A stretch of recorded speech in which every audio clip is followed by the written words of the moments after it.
La clase de neurológico es bastante corta y esta prueba también es corta. La materia también es poca materia. Así que tiene que salvarse con esta prueba. Ojalá. Vaya, Amén. Voy mejor que en el A1, así que.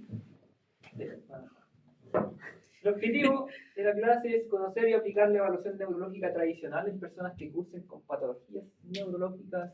Dentro de la introducción, ¿cierto? Tenemos que saber evaluar lo que es la conciencia, el examen mental del paciente, los pares craneanos, o cuáles son los pares craneanos, ¿se los saben? Son 12. Son 12. No tenía Son 12. Son 12. Trigémino. Hay uno. Oculomotor. Tenemos que saber cuáles de ellos los podemos evaluar desde el punto de vista motor. Tenemos el examen motor en sí para evaluar fuerza, rango de movimiento, etc. Evaluar sensibilidad, signos meningios y el control de esfínter en nuestros pacientes.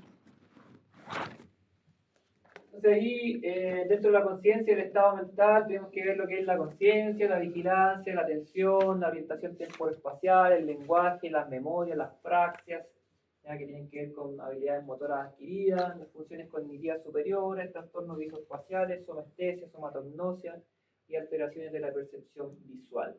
Hay un test, el test de MOCA, que incluye la mayoría de estos ítems que están aquí. A ver si los voy a mostrar después. Entonces usted con el mismo le aplica el test de MOCA, ya tiene resueltas todas esas evaluaciones que tiene. ¿Ya? Locura. el neuro me hicieron hacer uno por uno. El neuro me hicieron hacer uno. Claro, ese que bueno, el que está aprendiendo. Por eso le hacen leer fichas todo el día también. Es parte del aprendizaje. Ahí está la Bien. Dentro de la conciencia y la vigilancia, tenemos que ver la conciencia desde el punto de vista cuantitativo y cualitativo. Tenemos que ver que la conciencia depende de la indemnidad de la corteza cerebral y de la sustancia reticular ascendente. Y para poder evaluar conciencia, tenemos que evaluar con la escala de Glasgow. Donde aquí evaluamos 3 puntos, desde el punto de vista ocular, verbal y el punto de vista motor. ¿Ya? Del ocular tenemos que ver la respuesta que tenga el paciente cuando ustedes lo van a evaluar. Por ejemplo, si el paciente no responde a ningún tipo de estímulo y no abre los ojos cuando ustedes le hablan y lo tocan, ¿ya? Va a quedar con 0,1 punto. Si el paciente hace apertura ocular cuando ustedes lo tocan o al punto de presión, queda con 1 punto.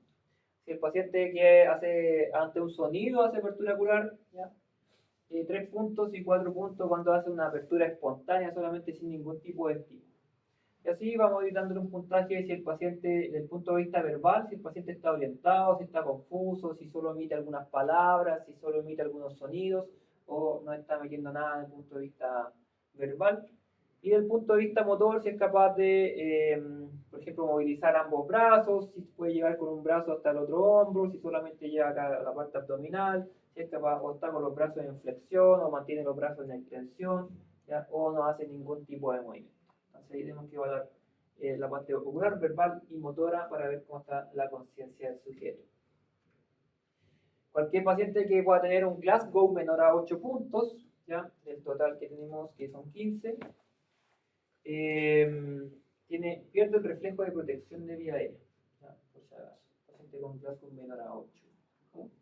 Paciente con Glasgow menor a 8 pierde reflejo de protección de vía aérea. Entonces, el paciente hay que sí o sí ya pasarlo como a intubar y hacer un manejo avanzado de la vía aérea.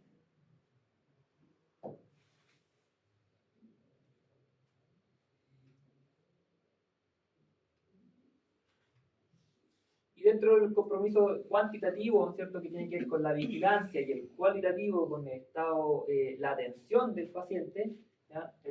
La vigilancia, tenemos que evaluar algunos trastornos globales que pueda presentar nuestro paciente, donde el paciente vigil va a ser el que está despierto normalmente. ¿Ya? El obnubilado, el que ya tiene un menor compromiso de grado de conciencia, como que de repente se pasa una mosca y se mira para la mosca, que está medio somnoliento, ya se tiende ahí como a perder la concentración, pierde el estado de alerta. Es como cuando vienen después del almuerzo de la clase, como que están así, pero como que están aquí, pero su mente está en otra parte. Profe, esos pacientes que están en ovulación pueden ser los que toman como medicamentos, como antidepresivos y todo. Podría ser que esté en ese estado, pero por temas farmacológicos, no por un daño neurológico. Y el que tiene déficit atencional. O sea, que es distinto de tener déficit atencional a estar realmente en un estado de obnubilación. Porque el déficit atencional en algún momento tú te concentras en algo. Si yo te hablo y tú tienes déficit Depende. atencional, tú me Sí, vas po, a sí, po. responder. Depende. No, pues me vas a responder. Pero Pero si estás en claro, sí, obnubilación, por te vas a ejemplo, quedar igual ahí aunque yo te esté hablando. Claro, se empieza a afectar.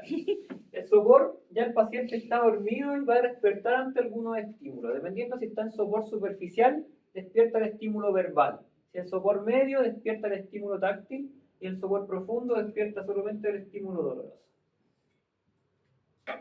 Y cuando llega el coma, el paciente no va a despertar ante ningún estímulo, ni doloroso. ¿Ya? Puede que usted le cause dolor y le apriete la mejilla. Si el paciente, por ejemplo, hace esto, ya no quiere decir que vaya a reaccionar o respondió al estímulo doloroso. Cuando reacciona al estímulo doloroso, es intentar sacarle la mano, sacar el estímulo que le está provocando dolor. ¿Ya? Pero eso puede hacer un reflejo, un movimiento nomás que hizo el paciente, pero nunca intentó eliminar el dolor.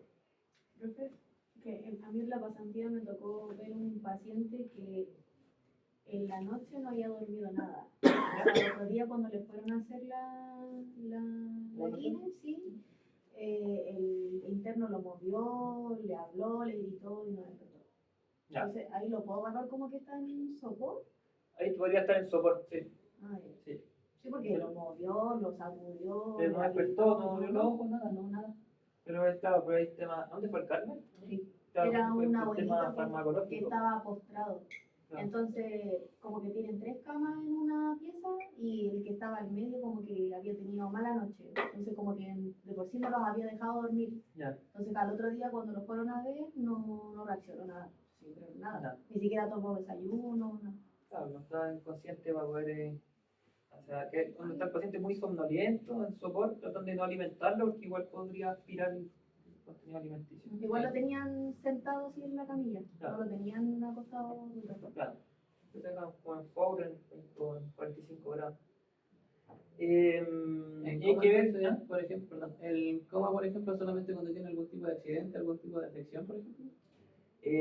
Normalmente hay alguna afección, algún daño neurológico que lo lleva a esa condición. A no ser que esté inducido. Claro, pero es por droga, por sedación, claro, como un indicio que le llaman. La atención, que tenemos que evaluar para ver la capacidad de mantener la concentración. Le podemos pedir que repita una serie de números, una serie de palabras que ustedes le puedan ver al paciente y que las pueda repetir. ¿Ya? Ahí, pues, de hecho, si el paciente empieza como a repetir, también influye mucho lo que es la memoria del paciente. Porque si la memoria inmediata del paciente está afectada, ¿ya? Puede que se vea también afectada la atención porque no va a ser capaz de repetir las palabras que tú le estás diciendo. ¿Ya? Entonces podría ser ahí un falso positivo. ¿Ya? Se podría estimar que realmente tiene problemas de atención, pero él solamente no repite porque no se acuerda lo que te dijiste. Pero sí estaba atento a lo que le estaba diciendo.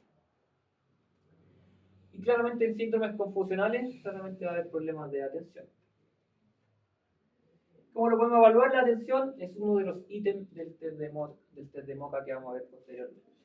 ¿Ya? Y aquí se los voy a resumir como el test de Moca, que es el test de Montreal, que en realidad evalúa casi todos los ítems que le había mencionado anteriormente, donde vemos la primera parte visoespacial y ejecutiva.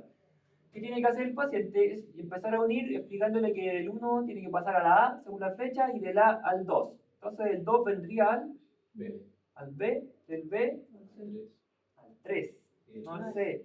Al C. Del 3 al C, Después al 4, del C al 4, del 3 cuando llegue al 5. 5 y finalizamos en el D. Me ¿Ya? salté, me lo salté. Si se salta, claro, ahí ya estaría malo el puntaje que podríamos dar porque ya se pasó del 3 al 4. Le pedimos al paciente para ver la parte ejecutiva que copie el cubo que está acá, ¿ya? Y tiene que quedar así, similar a lo que está ahí. Hay pacientes que hacen los cuadrados separados y todo. Le pedimos que dibuje un reloj en la parte de acá, ¿ya? Que tiene que marcar que sean las 11:10. Entonces ahí evaluamos el contorno del reloj, evaluamos los números, que tiene que tener todos los números del reloj, y las agujas que realmente marquen la hora correcta. Ahí tiene un punto por cada uno de los ítems logrados, un total de 5. Vemos que el Ignacio tuvo 4. Menos uno. Porque el cubo no nos hace tampoco. No salió la No se hace nada la letra. Trátese. En la parte de identificación tenemos que identificar el animal que está acá. Sería el león, ¿cierto? Un punto, el rinoceronte y el camello. 3 puntos en total. Porque que nos pueda... Aquí igual influye un poco la parte escolar del paciente, si es que realmente reconoce la parte de los animales, si lo ha visto alguna vez, no sé, un rinoceronte, un camello. El león es como más común, pero Pero si ¿cómo? no, ya puede que no lo Esa reconozca. parte es verbal. Sí. Se le dice nomás que Profe, o sea, ya te está comunicando con él para decir Ujú. que él te responde. en cuanto a la escolaridad también influye el dibujo del reloj, ¿no es cierto? O Eh, sea, fuera de claro. broma hay gente que no sabe, yo hace poquito aprendí, fuera de broma, pero hay gente que no sabe ocupar esos relojes todavía. Claro, o sea, podría ser, pero igual debería ser al menos con número. El que el número romano ya es un poco más complicado, pero el que en números normales ya debe ser capaz de ver un reloj. Pero si no, le quitáis un punto. Después lo voy a informar que no, por la baja, tiene baja claridad y no conocía el reloj. En la parte de acá vemos memoria. ¿Ya? Le vamos a hacer al paciente unas 5 palabras y tiene que repetirlas. ¿Ya? Entonces va a repetir, el Ignacio va a repetir rostro, seda, iglesia, clavel, rojo. Rosa, seda, iglesia, clavel rojo. Bien. Entonces aquí le vamos a poner el primer intento, dijo los 5 puntos. ¿Ya? En la atención tenemos que leer una serie de números. ¿Ya? El paciente debe repetirlas. Entonces el Ignacio va a repetir 2, 1, 8, 5, 4. No mire, 2, 1, 8, 5, 4. Y ahora voy a decir 3 números y me los va a leer a la inversa. O sea, me los va a decir 7, 4, 2. 2, 4, 7. Bien. Entonces ahí tiene el puntaje de la atención. Está atento a lo que yo le dije y fue capaz de repetirlo. Le voy a decir una serie de letras. Ya, cada vez que yo mencione la letra A, tú tienes que dar un golpe con las manos. Ya, tienes que aplaudir. F, B, A, C, M, N, A, J, K, L, B, A, F, A, K, D, E, A, J, A, M, O, F, A, B. Bien. Bravo. Entonces así perdió los puntos si puntos. tiene más o igual de 2 errores. Y te hubo 2. ¿Ya? Así Tuvo que como no siete. tienen puntaje. Está Está difícil, güey. Debe verla. No tiene el puntaje acá de la atención. No estaba atento, ¿cierto? A cuando yo dijera la letra A o la confundió cuando dije la K. Sí, se También. Bien, ahora la parte de matemática, que aquí ahí también influye mucho que algunos son malos para la matemática, me va a descontar de 7 en 7 partiendo del 100. 93. Oh. 90. Ah, no llegué. No, 80. No, 90. Sí, 80, 80 y cuánto. 80. Sí, bueno, porque tiene 93, 86. ¿6? No, No, po. 85. Ah, 86. Dale, dale. Ya, pues, Ya después tiene un error. Sí, pues. 93, 86, ahí viene 79, ¿Ya? 72, 60 y... No, ahí no. Sigue restando. Ah, no, 65. 65. Bien. Está difícil. Si Está muy tiene difícil 4 eso. o 5 respuestas correctas, tiene 3 puntos. 2 a 3 correctas, 2 puntos. 1 correcta, 1 punto. Y 0 correcta, 0 puntos.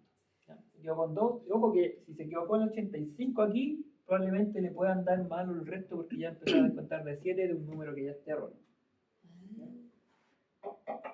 Bien, con eso volvamos atención. Si hay alguna de las pruebas que no se puede tomar, no se puede tomar completo el test, o No pierdo el puntaje en ese ítem. sí, porque mi abuelita en este caso, ella es analfabeta. ¿Ya? No sabe leer ni escribir, y entonces la suma, la resta, todo eso yo creo que, por ejemplo, no podría dibujar el reloj. ¿Le baja el puntaje? No podría tampoco hacer el Pero tema de las ¿no quedaría matemáticas. como nulo en ese caso? En el caso de la abuela de ella. No, o sea, porque ella va a saber ya porque lo normal es tener más de 26 puntos para tener un moca. Por ejemplo, normal. claro, por ejemplo, ahí en el piso espacial ella no podría unir así como del A al 1, Claro, pero eso, porque no le sabe hace leer ni bien, escribir. entonces el test Entonces, no como un test de moca general para Ujú. saber cómo está, o sea, claramente te va a dar alterado, ¿ya? Pero para saber qué ítems son los que están alterados en ella. ¿Sí? Porque ya te diste cuenta que el piso espacial o el ejecutivo ya lo va a tener alterado, pero quizás el de identificación, el de memoria lo va a tener normal. Mm. Entonces, por eso te va clasificando dependiendo de algunos ítems. Y esos ítems que no se le pueden evaluar a ella, ¿se podrían modificar por otra cosa? No, porque el test está Como- estandarizado. Así. Ah, Hay que buscar otra forma de evaluarlo, pero ya no sería a través del test de moca. pero sí hay otros test que pueden evaluarla a ella, por ejemplo, que... Sí, que haga por ejemplo, un cuadrado, que haga un círculo, que haga un triángulo. También es algo ejecutivo, una función que ella tiene que desarrollar ahí en el. Eh, Llamamos la atención. Evaluamos el lenguaje, ¿ya? Aquí no se alcanza, pero tiene que repetir lo que yo le voy a leer acá. ¿No? Porque no se alcanza a leer aquí. Dice. No alcanza. El gato se. No sé cuánto. ¿Tú ves que interviene en este? El gato se esconde bajo el sofá cuando los perros están en la casa, en la sala. Y tiene que repetir esa misma frase. Y repetir el espero que él me entregue el mensaje una vez que ella se lo pida. Tiene que repetirlo así textualmente lo que yo dije. ¿No? Y tiene que tener las buenas. La fluidez del lenguaje tiene que decir el número posible de palabras que comiencen con la letra P en un minuto. Tiene que decir más de 11 palabras. Que empiecen con P. Sí. Sin grosería. Partí mal. Menos P Pata, pollo, pie, Piba. Abstracción, polen. evaluamos lo que es la similitud, por ejemplo, entre una manzana y una naranja, las dos son frutas. ¿Ya? Entre un tren y una bicicleta, ¿cuál es la similitud? ¿Qué pasó? La similitud, Medio de transporte. medio de transporte. ¿Ya? Bien. Y el otro entre reloj y regla, Para y medir. el número. Similitud, entonces son capaces ahí de un punto por cada una. Bien, ¿se acuerdan las 5 palabras que dije antes? Rostro sea de iglesia, clavo rojo o cleva rojo. Clavel. Clavel rojo. Clavel. ¿Ya? Y ahí evaluamos la memoria, pero memoria inmediata. Claro, esa es la corto plazo. ¿Ya? Fueron después de los 5 minutos. En el anterior, la memoria que evaluamos era la inmediata. ¿Ya? Y tenía 2 intentos para poder decir las 5 palabras. ¿Ya? Y ahora, después de un tiempo, que son 5 minutos idealmente, evaluamos como el recuerdo ya diferido, la memoria a corto plazo. Y finalmente la orientación, le preguntamos en qué día del mes estamos, el mes, o sea, la fecha, el mes, el año, el día de la semana, en qué lugar y en qué localidad. O sea, vemos orientación, tiempo, espacio. ¿Ya? Y ahí tendría otros 6 puntos. ¿Ya? Entonces finalmente te das cuenta que cuando evaluáis en MOCA, evaluáis varios ítems de los que estábamos mencionando anteriormente y de los que voy a mencionar ahora cuando sigue la evaluación del neurológica. Orientación temporal-espacial, ¿ya? Que depende también de la memoria del sujeto, para recordar, a veces a nosotros mismos nos acordamos qué fecha estamos o qué día de la semana es, uno se desorienta con respecto a eso. Paciente que tenga algún cuadro amnésico o confusional, también no van a recordar fechas ni lugares donde se encuentran en ese momento. La orientación temporal, que nos pregunta fecha, mes y el año, y el espacial, dónde se encuentra, dirección, la ciudad. En ocasiones incluso podrían agregar el reconocimiento de algunas personas. O le pueden mostrar fotos de los hijos, los abuelitos, de algún familiar y recuerda que, o sea, que reconozca la cara de los familiares.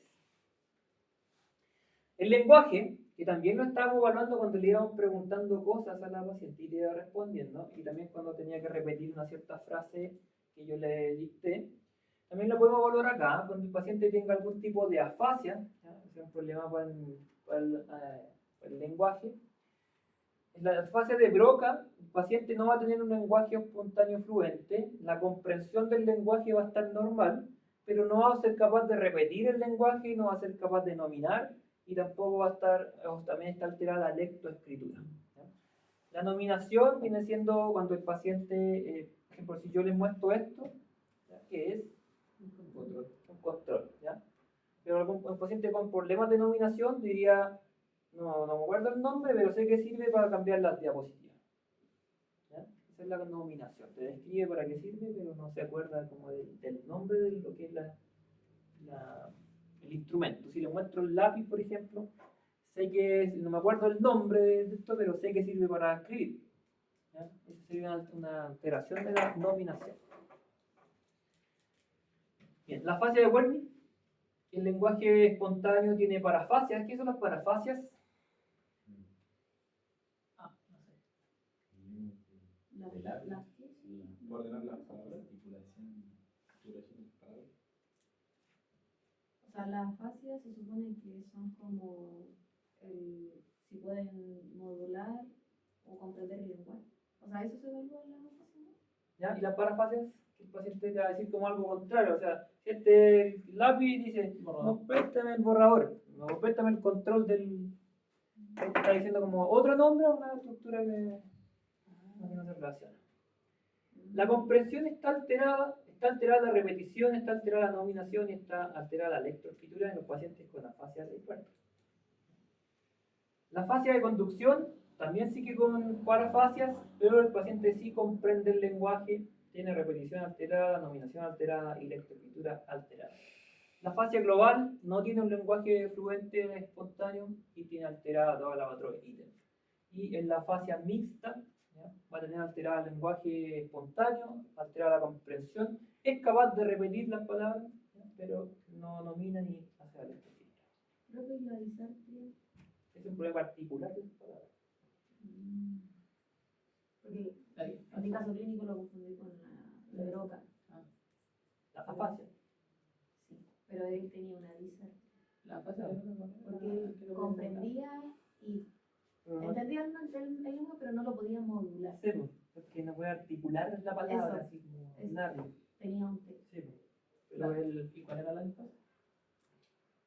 ¿La disfasia? Sí. ¿Cuál es la disfasia? Ahora había una disartria y una Es disfasia. disartria Y afasia. y afasia. Ah, ya. Y la Disfagia. fascia, ¿Cuál es otra cosa? sí. Ah, no.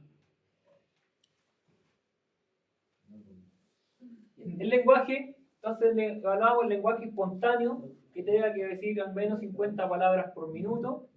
La nominación, ¿cierto? Capaz de describir un objeto y nominarlo, o nominarlo, decirlo. Repetición, repetir palabras, después le pueden dar mayor complejidad, ¿cierto? Como repetir la frase que yo le había dicho anteriormente. La comprensión, que pueda seguir órdenes verbales como algunas axiales, como algo más corto, saca la lengua, cierra los ojos, ¿ya? Algo simple, levanta las cejas, o las axiales o extraaxiales, ¿ya? Que ya una orden un poco más compleja, como levanta la mano, tócate la oreja o con la mano izquierda, recibe este papel, ¿ya? Tiene que hacer la orden. Cuando hacen los EMPAM, por los EMPAM que llaman, dicen, toma este papel con la mano derecha, dóblelo por la mitad, déjelo en el suelo. ¿Le ha tocado hacer eso, no? A mi papá le hicieron un EMPA, pero no me acuerdo de... Y ahí le dicen, dan como órdenes y está evaluando la comprensión del lenguaje o las instrucciones que yo le estoy dando. Y la lectoescritura, ya que depende también del nivel educacional de la persona, si es que sabe leer y si sabe escribir, ¿ya? Es que pueda escribir algún texto o copiar un texto que ustedes le estén mostrando.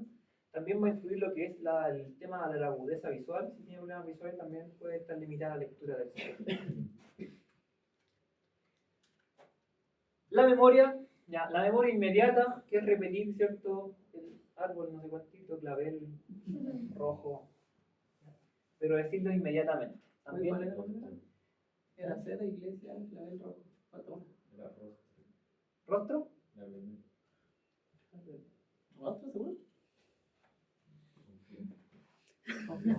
La memoria inmediata se puede ver afectada por la atención del sujeto. Si él no me prestó atención cuando yo le dije las palabras, me va a pedir que se las vuelva a repetir para poder decir. Entonces me le está prestando atención. Y en síndromes confusionales claramente también no te va a tomar atención.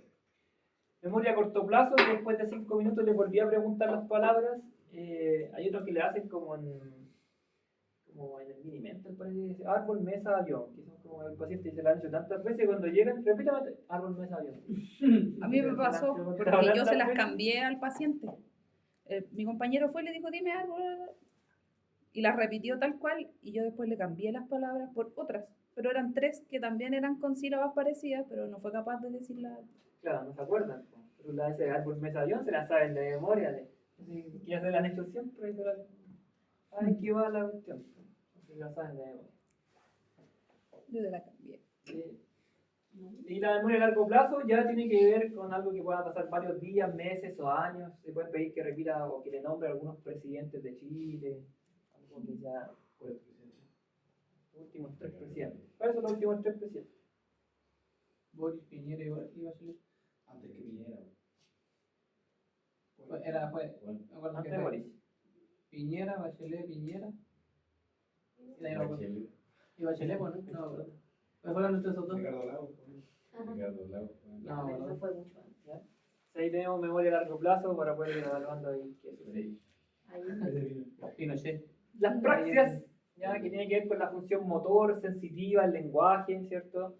Tiene que ver con la capacidad de realizar movimientos voluntarios. Si está alterado, se genera una apraxia o no puede ser capaz de hacer un movimiento voluntario a una orden verbal o por imitación.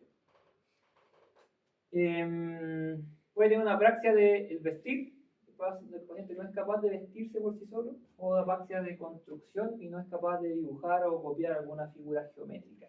¿Lo evaluamos en el test de Moca, no? sí. O sea, solamente el de construcción, el del destino. Claro, el de vestir no le pedimos que se vistieran, ¿cierto? Pero el de construcción, que puedan copiar el cubo, que es donde vimos la parte ejecutiva, estamos hablando de la apraxia de construcción del sujeto. Entonces aquí ya, como que cuando aplicaste el test de Moca, ya podéis sacar conclusiones de qué es lo que está alterado ahora de cada uno de los ítems que estamos viendo acá. Y el para evaluar otras actividades puede ser como saca la lengua, entra la lengua, abre la boca, cierra la boca, o hace como que te estás lavando los dientes, hace como que te estás peinando.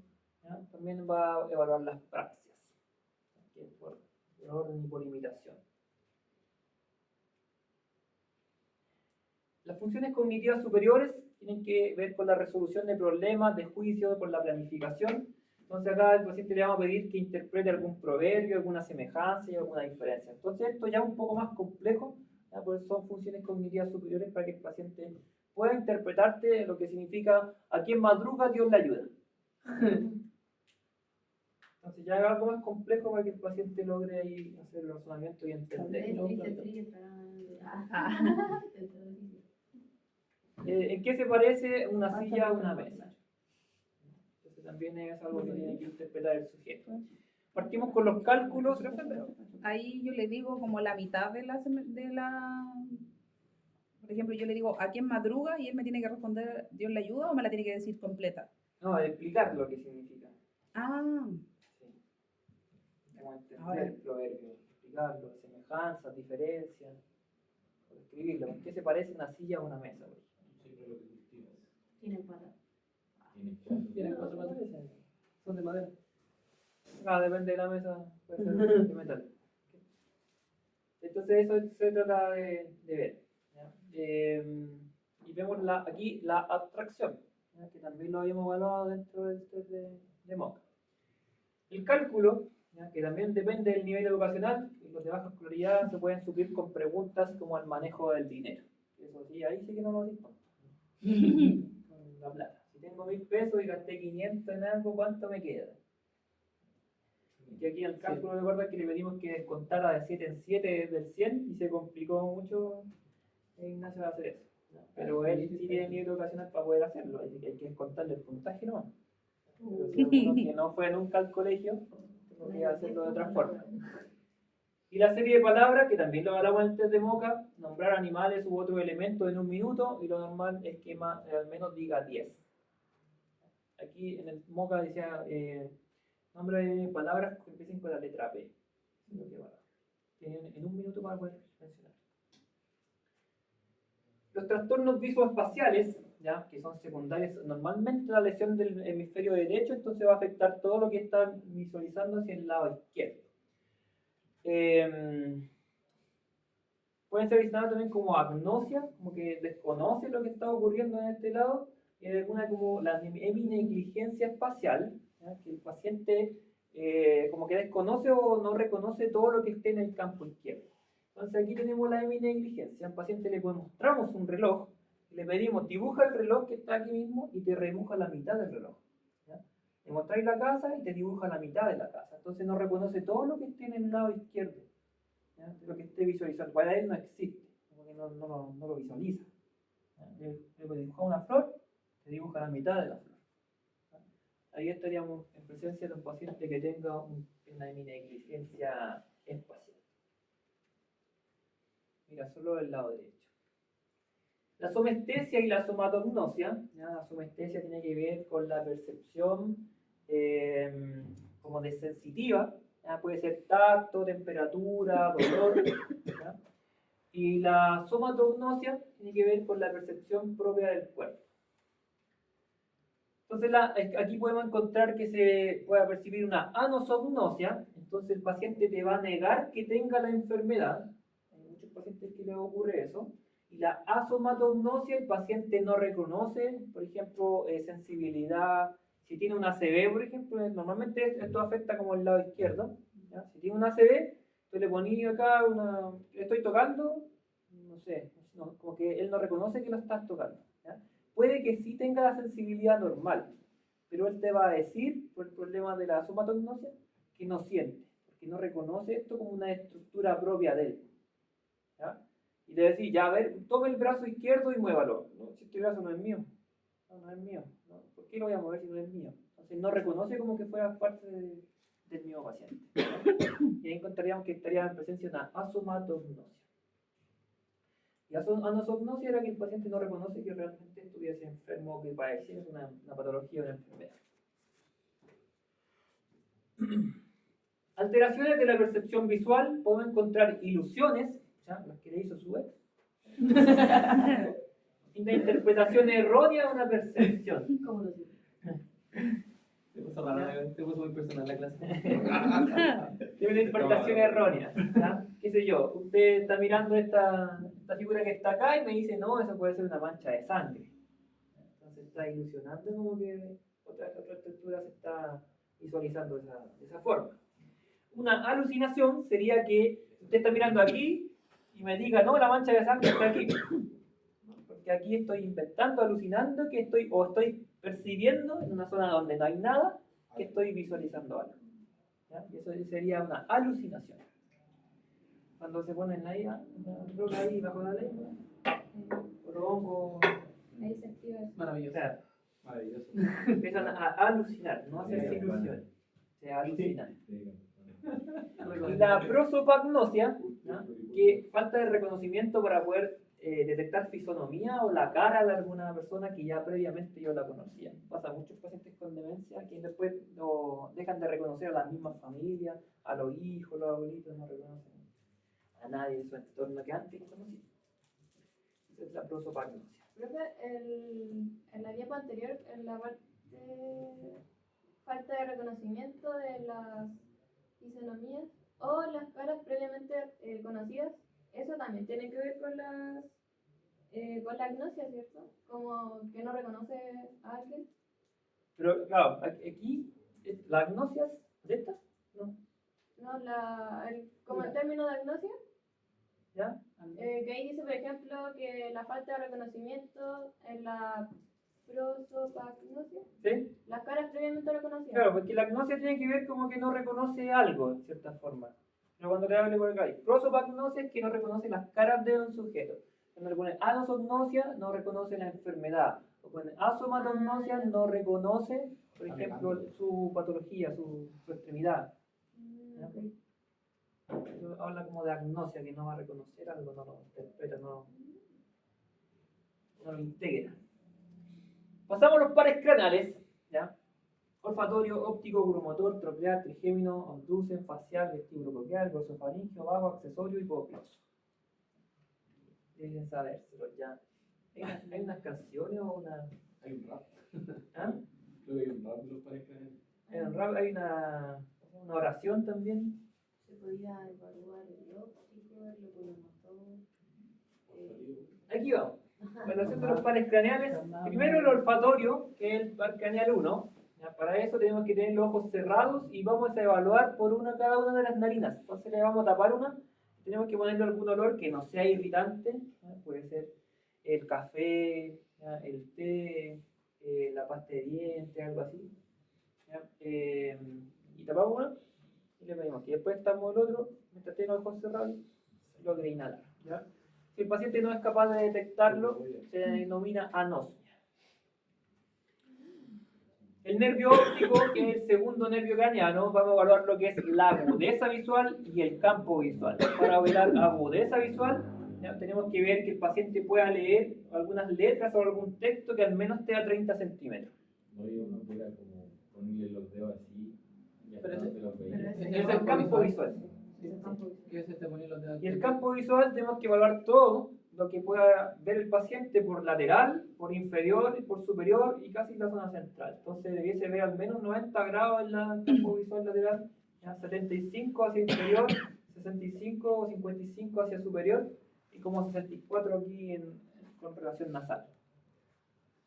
Igual ustedes se miran y se ven como un poco la nariz al centro, ¿no? Sí. De reojo. Claro, o sea, como la veis, está dentro de tu campo visual. A su vez que estáis mirando como acá afuera, acá adentro, también puedes ver acá al centro. Y me vean ahí ahogándose. De a poco. Inhálese, tiene asmático. Toma agüita, ¿no? Respira, bro. Como el Bodex. Si no revierto inhalador. Ajá. No revierto inhalador.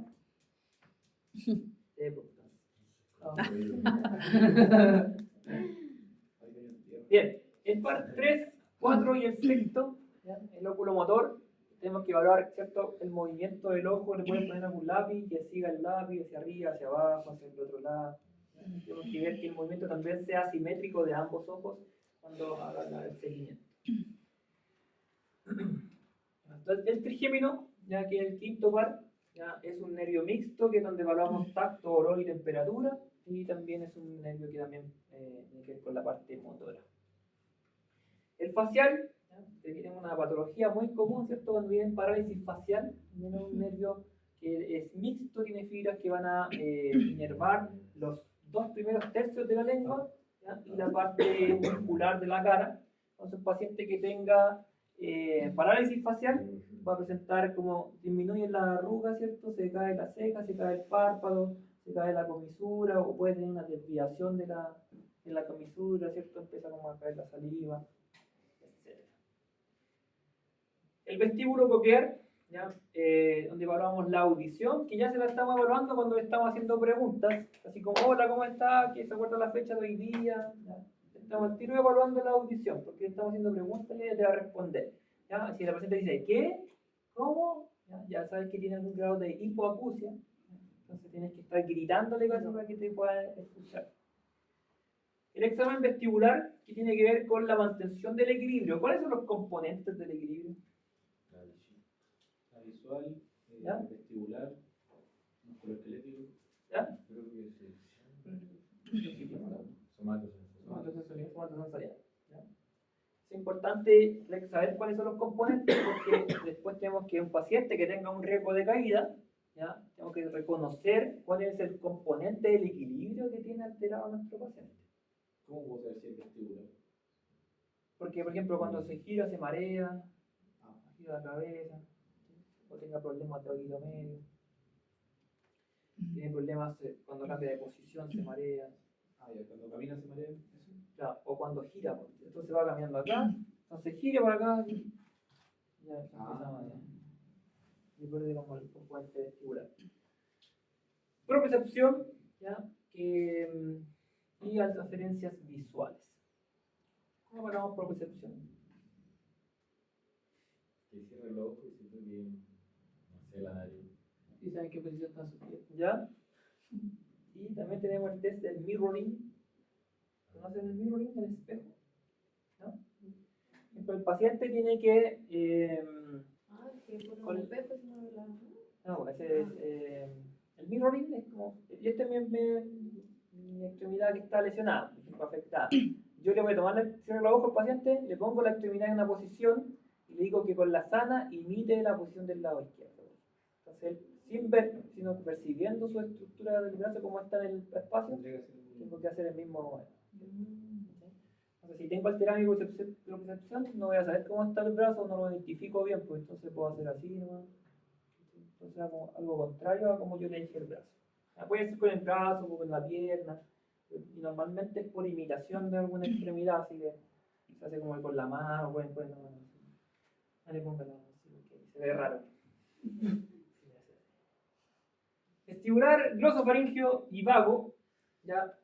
Aquí tiene que ver con los tercios posteriores de la lengua, ¿ya? Con el sentido del gusto.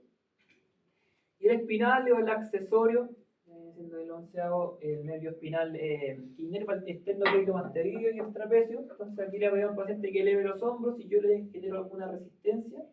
Y el esternocleidomastoideo le pido que rote la cabeza, por ejemplo, al lado contrario, al izquierdo. Si el paciente no es capaz de rotar al izquierdo, ¿qué músculo evalúe? ¿Cuál es el esternocleido? Derecho. El derecho. ¿Ya? Entonces le hago una resistencia al giro, aquí, mira a la izquierda. Si no es capaz de vencerme, es el derecho el que está alterado. El lado contrario, ¿cuál es el que miro al paciente? En la rotación. Y el otro era elevar los hombros. Si el paciente no es capaz de elevarlos contra una resistencia, entonces será alterado el nervio. Él no sé, y él sí y él no. ¿Cómo es él? Claro, ese no sé, pero este No. No. Ah, sí. El otro no sé, No po. sé. No sé y él no. No sé, No no. sé. No sé si. El último, el hipogloso, ¿ya? Que ve la musculatura intrínseca y extrínseca de la lengua, así que le evaluamos al paciente, saque la lengua, muévela hacia los lados. ¿Ya? Cuando hay alguna alteración, el paciente, por ejemplo, saca la lengua y se le cae a un lado. Entonces, o tiene una desviación. Una alteración del nervio hipogloso. O puede tener fasciculaciones, así como movimientos, contracciones involuntarias de la musculatura. Bien, ahí está el resumen de pares craneales para que después lo puedan repasar y las funciones de cada uno. Cuando evaluamos sensibilidad, ¿ya? Y la sensibilidad no está incluida dentro del test de Mocha, así que tenemos que evaluarlo de manera más práctica. Tenemos que evaluar lo que es la algesia, o ante la evaluación del dolor, si es que el paciente es capaz de referirlo o identificarlo. La crestesia, que si es capaz de sensar temperatura fría y caliente. La estesias, que es la temperatura, o sea, la percepción de elevación del tacto, si reconoce estímulos, si es suave, si es áspero, si es un pinchazo. O sea, aquí le pasan un algodón y le dice, cierra los ojos, ¿estoy tocando o no le estoy tocando? ¿Esto es suave o es áspero? Entonces van pasando un algodón, lo pinchan con un alfiler así, o con un clip, hacen la discriminación de 2 puntos. Esto tiene que ver con la sensibilidad superficial del paciente. Cuando evaluamos la sensibilidad profunda, vemos la palestesia, que lo hacemos con un diapasón y vemos que sea capaz de percibir esa transmisión de la vibración a nivel óseo.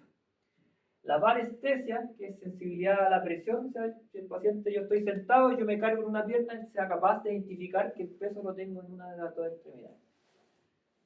La barognosia, sensibilidad, o sea, la barognosia es la sensibilidad a la pesantez y de la presión es solamente tocarlo. Y la patiestesia es reconocer, como lo mismo que estaba diciendo anteriormente, a través de la propiocepción, puede ser el mirroring, ¿ya? Donde ahí identificamos cómo puede colocar la posición o imitar la posición. ¿Ya? Y el que tiene que poner en primero, siempre el que está dañado, el que está afectado. ¿Ya? Esa es la posición del que está afectado, yo el que le pongo yo. Y el paciente imita con el sano. ¿Ya? Es importante, a veces lo hacen al revés. Ponen en el sano arriba y con el afectado tratan de que igual.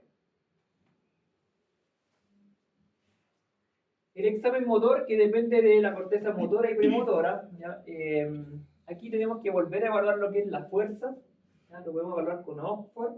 Aquí va a depender un poco de si aplicamos esta escala o no, si el paciente realmente puede hacer la fuerza en todo el rango de movimiento si es que está disponible, cómo va a ser el gesto. Si no, solamente evaluamos fuerza, ¿ya?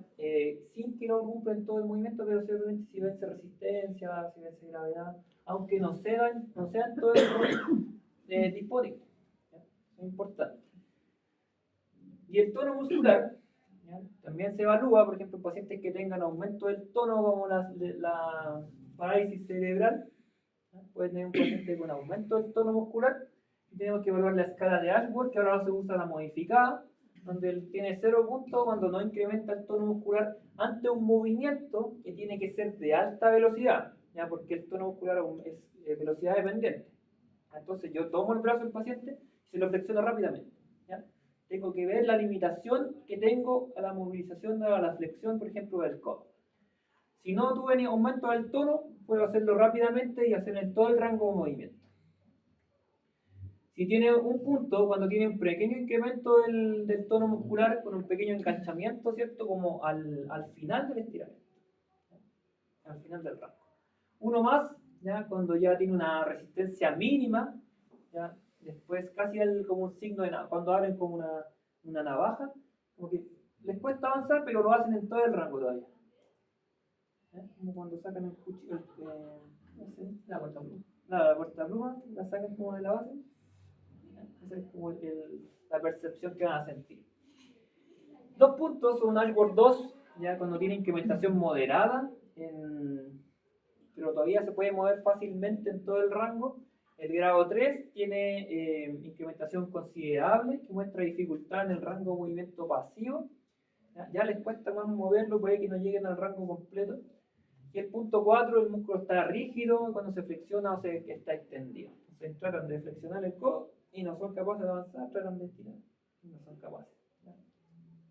O intento moverlo y el pasivo sin velocidad, puedo moverlo, pero intento después con velocidad y que estancado el tiro. ¿Ya? Se lo flexioné y se lo voy a tirar y no avance nada. ¿Ya? Y ahí estaría en un Ashworth 4. Hay que ver también que el paciente tenga el ROM disponible para poder hacer la prueba de medición de Ashworth. ¿Ya? Tengo varios pacientes lesionados medulares que llevan años enfermos y ya perdieron rango de movimiento, por ejemplo, para poder, no tienen, porque algunos que ya tienen como la rigidez articular y máxima flexibilidad que tengan de rodilla es esto. ¿Ya? Entonces hay que ver si realmente es evaluable el tono. Puede ser que esté con aumento del tono, pero la rigidez articular no me permite evaluar el tono porque es muy poco el rango de movimiento que tiene. Entonces hay que ver si es que es aplicable o no al paciente. Profe, hay otra escala de la fuerza que es la MMRC. Sí, O sea, igual sí. sí. Que la MRC te va a medir, o sea, la MRC, porque la otra es de Dignea, la MRC te evalúa como sin el rango de movimiento, que tenga la fuerza, ¿no? Y los por con todo el rango de movimiento. ¿Y la escala de Daniel? Es que se la usamos más en trauma, creo que no sé si la usan en neuro. Porque una es para neuro y la otra es para... Sí, pues Daniel, porque es como músculo esquelético, evalúa lo mismo, pero es como de músculo esquelético nomás. Se usa más en neuro. Pero al final es como lo mismo, puntaje, el 0, el 1, Sí, son lo mismo. La otra, la MRC, divide en miembros superiores. O sea, era como... Sí, sí. La MRC, claro. MRC superior e inferior, sí. De hecho, aquí lo vamos a ver en las pruebas de la ASIA para ver los signos medulares. También lo vamos a ver. El examen motor también nos cumple como es evaluar la marcha del sujeto. ¿Ya? Si el sujeto lo hace con ayuda técnica, tiene que deambular con la ayuda técnica. ¿Ya? A no ser que tenga una marcha un poco más estable, podrían hacerlo caminar en una paralela. ¿Ya? Pero caminar al lado de él. Y ahí tenemos que evaluar también las fases de la marcha. ¿Cuáles son las fases de la marcha?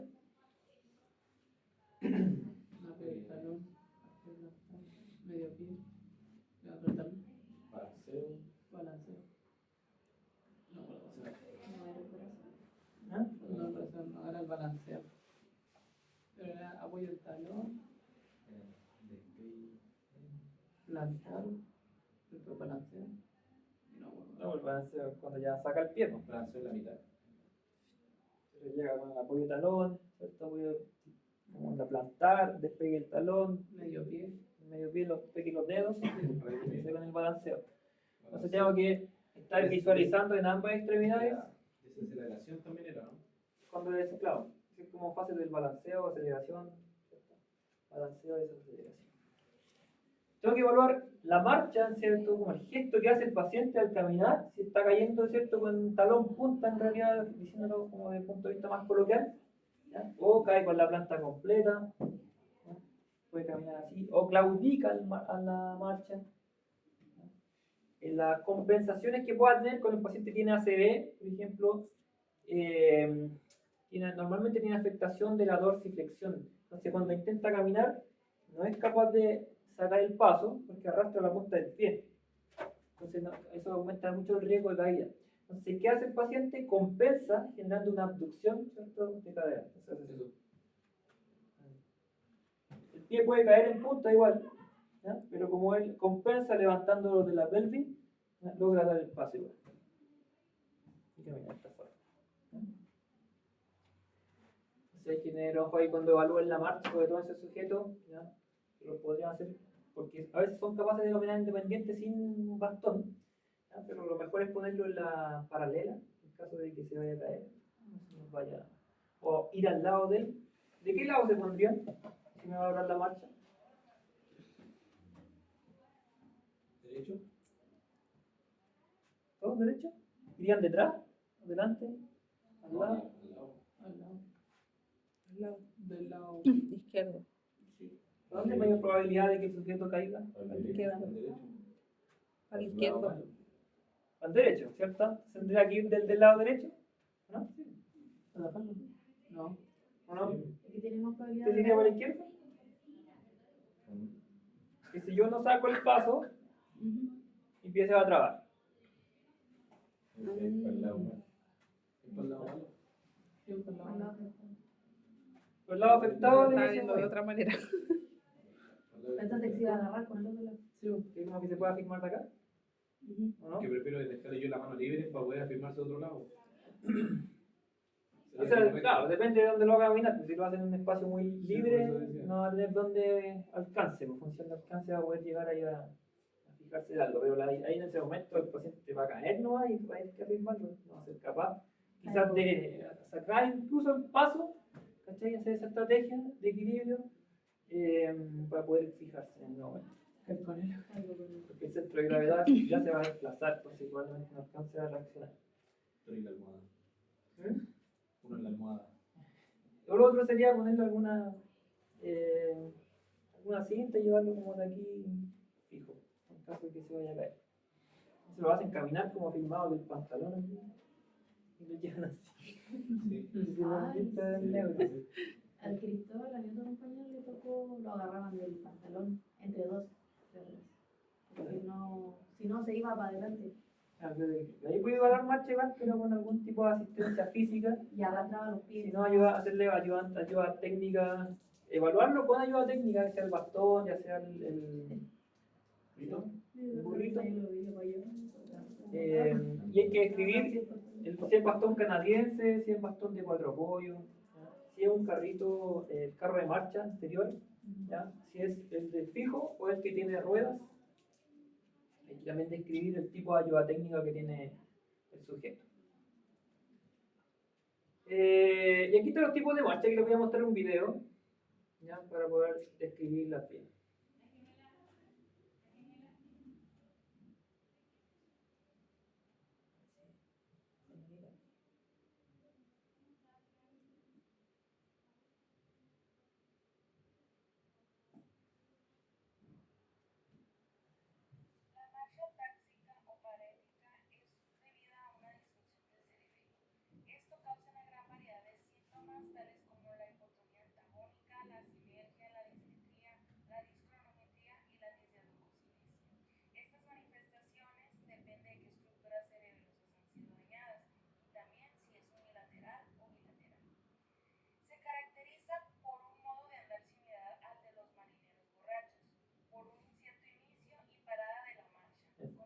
Ruperto. Marcha cerebelo. Ya tengo un problema de equilibrio. Pues cerebelo. No coordina.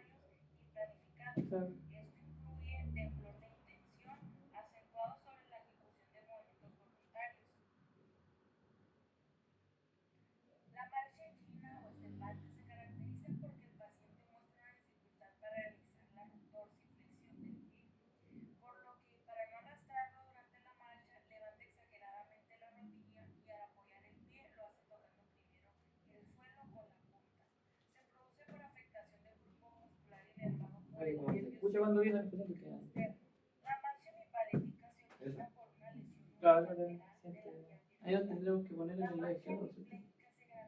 O sea, claro, depende igual, ¿no? como digo, si ayuda, tiene ayuda técnica o no, él está imitando nomás, porque eso es uno que caminan como con ayuda técnica, con el bastón, por ejemplo, acá, entonces yo me pongo por el lado contrario. Va con ayuda técnica acá. Ahí es el real. ¿Dónde te pondré ahí? Sí.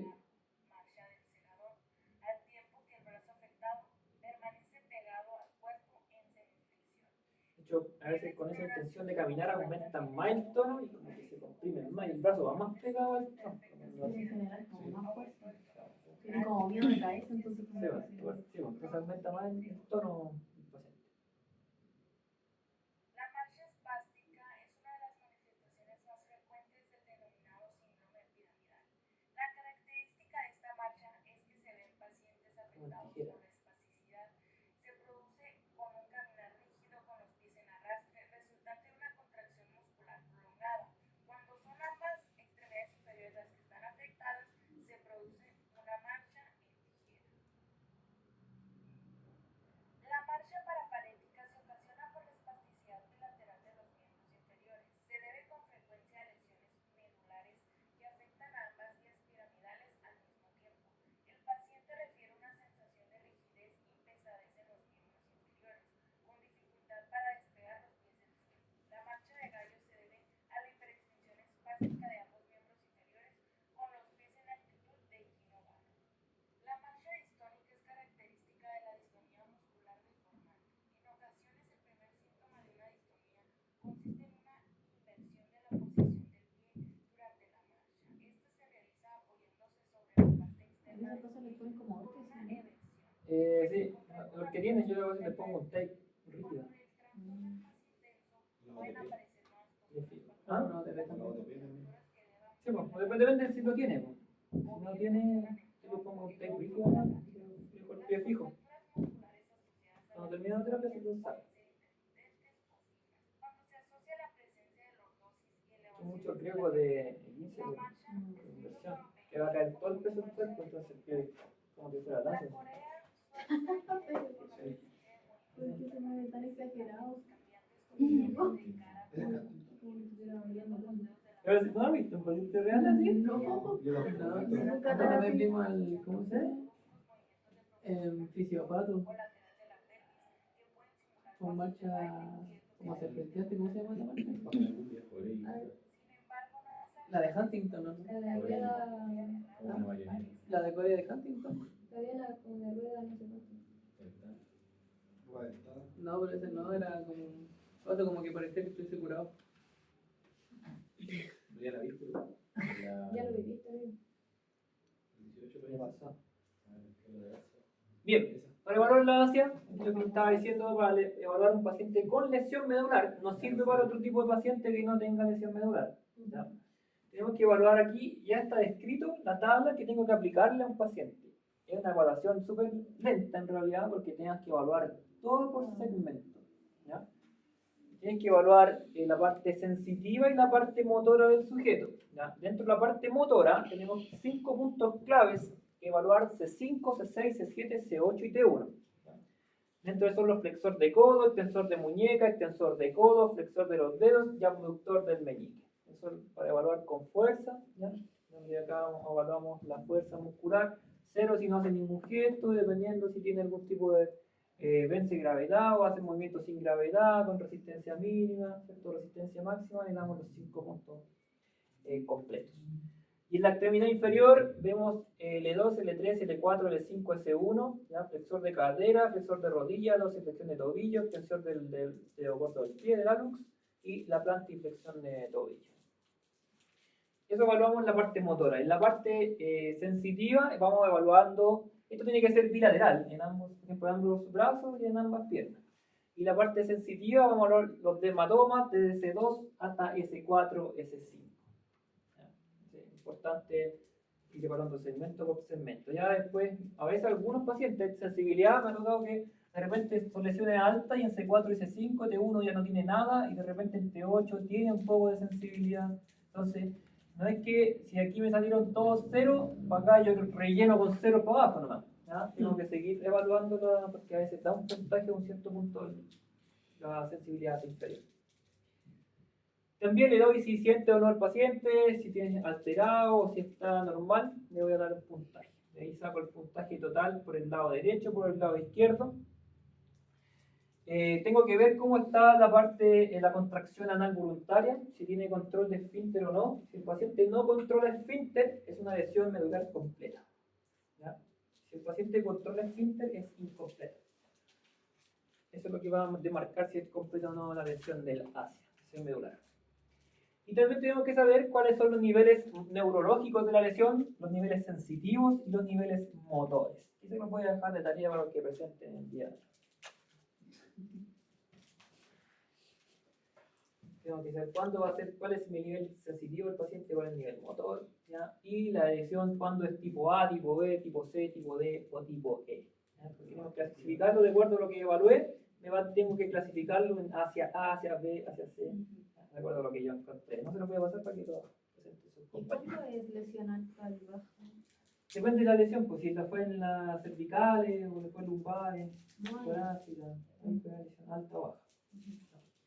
De todas formas, como he visto el más alto, un C3 creo que, ¿ya? Porque el diafragma está inervado por el frénico, ¿ya? Y la raíz nerviosa del frénico es C3, C4, C5. Igual recibe alguna inervación de C2, C3.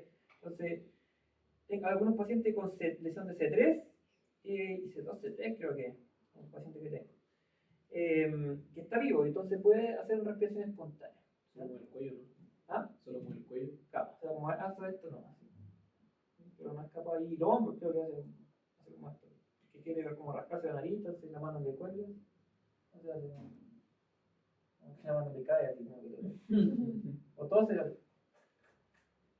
para allá, para acá, no hace más que eso. ¿Ya? Pero una lesión más alta que eso ya no es compatible con la vida porque ya el diafragma no está, no hace ningún tipo de relación. Entonces, tendría que dependería de un ventilador mecánico, y alguien que quisiera todo esto, y no tiene sentido que viva de esa manera. Aquí está el resumen, ¿cierto?, de lo que el examen motor: marcha, fuerza, tono, el ROM, ya, signos de Babinski, atrofia muscular, fasciculaciones, movimientos normales, ya, las metrías o la diacocinesia. ¿Cuál es la diferencia entre metría y diacocinesia? Diacocinesia. Uy, eso lo vi. Sí, lo vi en la pasantía. ¿La calle? Sí, la metría. Diacocinesias, ¿no? Como la capacidad que tiene el sujeto, ¿no?, para poder seguir como el trayecto de un lugar a otro, que puede ser, ¿Sabes que tenían que tocarse con...? sí, puede ser la nariz y un punto, por ejemplo, Había otro y hacer que esto. Entonces, ponían la cuando- mano, tenía que tocar la mano. Pueden tocar aquí o tocar allá. Sí, ¿no? Ah, Entonces ya, ve sí. la diacocinesia, lo normal, pues, que yo sea capaz de hacer esto. Cuando tengo disdiacocinesia, que está alterada la metría, ¿cierto? La distancia, por ejemplo, no sé, la distancia que hay, la metría tiene que ir con la distancia, por ejemplo, no sé, capaz de medir que esto estaba aquí, o quiero tocarlo y está aquí, y golpeo. ¿Sí? Entonces va a tomar un vaso con agua y lo bota, porque la metría está alterada, no sabe la distancia a la que estaba el vaso. Entonces en vez de tomarlo, lo empuja y lo bota. ¿Ya? Y diacocinesia tiene que ver con la distancia, ¿cierto? Identificar y el trayecto que va a tener, por ejemplo, si me dicen toca la nariz y toca la cabeza del caballo, hago esto. Entonces, si tengo disdiacocinesia, o sea, está alterado, como que no soy capaz de poder encontrar como el camino, cuando están curados y Ese del pie igual lo hice. el reflejo de Babinski, pues. Sí. Te pasa como el dedo o la uña casi por la planta del pie, genera como una apertura. Sí, el profe le Los pasó dedos, una- como un lápiz. Con el Claro. martillo reflejo. O sea, puede ser con el martillo, puede ser con un lápiz, un punto, algo como más puntudo, así como agudo, que pueda desencadenar el reflejo. Profe, ¿cuál dijo que era la metría? Como que le ves la distancia entre un punto y otro. Cuando que intentaba tomar, por ejemplo, tomar el vaso con agua. Entonces, si tengo dismetría, boto el vaso. No puedo ¿cómo se llama? Cuantificar bien la distancia, estimarla bien, entonces voy chocando con los objetos. Porque ahí está la alteración que va a tener el paciente, ¿no? alteraciones de metría, va a Pero depender eso si puede la... ser como algo visual. ¿Mm? No. Pues que normalmente si tiene problemas con esa coordinación, por ejemplo, al llegar acá, puede ser una lesión más cerebelosa. ¿Ya? Porque no, que se coordina bien, o no tiene coordina, por ejemplo, va a poder tocar este punto, no coordina, pues entonces va como así. Y por eso va caminando como así, la señora que va con el carro de marcha. No coordina bien. Entonces, ¿cuál es el ejemplo como resumen? ¿Ya? Por ejemplo, si tiene alteración, qué sé yo, si tiene atrofia o no, cuando hay ligera atrofia, cuando tiene lesión de primera motoneurona, ¿ya? Y el resto no debiese tener, o sea, la segunda también, pero extrapiramidal y cerebelosa no debiesen tener atrofia. ¿Ya? Si tienen problemas los cerebelosos con problemas de metría o de acocinesia, el resto debe estar normal. Y aquí hay algunos signos meningios y aparte como un resumen de lo que es el examen neurológico, conciencia, pares craneal, examen motor, sensibilidad, ¿cierto? Signos meningios y ver el control del esfínter del paciente. Y aquí está como el resumen. Y muchos de esto, como les dije, conciencia y examen mental, están todos resumidos ya en el test de Moca. Entonces ahí podemos sacar un poco de parte de la... Vemos si es atingente para el pares craneano, vemos la parte motora para la marcha, fuerza, tono, el rango de movimiento, algún reflejo, ¿cierto? Trofismo muscular. ¿Dónde evaluaríamos el trofismo muscular? Cualquier musculatura. ¿Ya? ¿Cuál es la primera que se empieza a atrofiar en su perro? ¿Queda en encamamiento? ¿La inferior? ¿Pero cuál? La más distal. ¿Cuál? Nombre. ¿Cómo voy a medir la...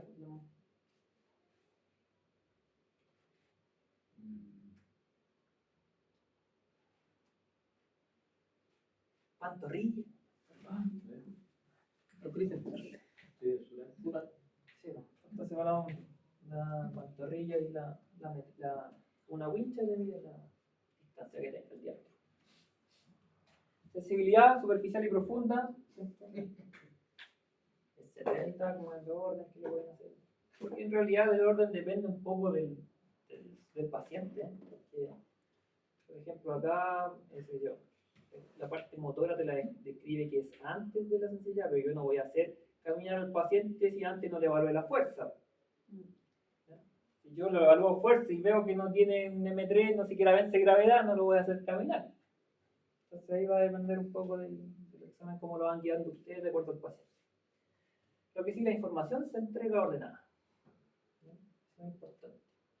Pero tampoco puedo, por ejemplo, a ver, párese caballero, ya, no, siéntese ahora, acuéstese vaya, no, párese de nuevo, ya, eso tampoco puede ser. Entonces lo ideal es que el paciente está acostado, a lo duro que se pueda, está dando el supino. ¿Ya? ¿Cuál es la posición que se debe evaluar en un paciente? Pero no todos llegan en bípedo. ¿Todos sedente? No todos van a hacer eso tampoco. ¿Quién? ¿Cuál es la posición más óptima? De punto. De cúbito, sí. Pero si yo no estoy en... ¿Para mí me van a acostado? Ah, es que va a Depende depender del paciente. depende del Entonces, paciente. ¿cuál La respuesta depende. es la posición funcional más alta que tenga el sujeto? Sí. ¿Ya? Si el paciente, su posición funcional más alta es el sedente, lo evalúo en sedente. Si la más alta es el supino, lo evalúo en supino. Pero no voy a estar así como, acuéstese para evaluar esto, siéntese ahora, póngase de pie, camina acá, vuelve a acostarse. Ahí lo hago muy desordenado, mi evaluación. Finish. Son 40 ya, pues no. Es como harta información en 40 Las diapositivas. transiciones que evalúa. ¿Cuál es? La de pasar de no, De cúbito a sedente. sí, de cúbito a sedente y sedente a cúbito. O sea, transiciones. Son transiciones, pero eso evalúa como algo en especial o solamente de... En la parte motora. Solo Sí, motora. Sí, motora. Sí. Evalúa giros, transferencias, hiperestación, marcha y marcha. No, solo ido del desarrollo. Profe, ¿y el niño? ¿Ya? ¿Vamos a ver después cómo es la evaluación pediátrica o no la vamos a ver?